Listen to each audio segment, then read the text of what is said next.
Sahil zonasında yerləşən, mövsümi quraqlıqdan əziyyət çəkən ölkələri müəyyən edir. Ümumiyyətlə sahil nədir? Birinci ona baxaq. Sahil Afrikanın şimalında tropik səhralarla savannalar arasında yerləşən bir sərhəd, quraq bir sərhəddir ki, biz bura görək hansı ölkələri keçə bilərik. Misir yazıb. Misir tamamilə deyərdi ki, Şimali Afrikada əsasən tropik əraziyə və qismən də təbii ki, subtropik iqlim qurşağına düşür.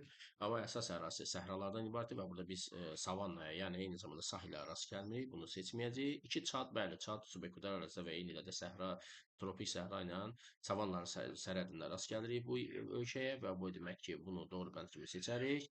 Niger, eyni ilə Nigerdə biz bu bəndlərə, sahillərin rast gəlindiyi ölkə kimi qeyd edə bilərik. Namibiya Cənubi Afrikadadır və eyni ilə orada biz sahil adı çəkmirik və eyni ilə Namibiya başlayaraq səhralıqdır, bu bənd olmayacaq.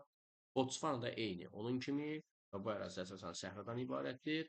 Və Sudan ərazisi bəli, eyni ilə Sudanla Şimali Afrika arasında və biz bu ərazidə də sahillərə rast gələcəyik. Demək, doğru bənd kimi burada bizim bəndimiz 2, 3 və 6 bəndi olacaqdır.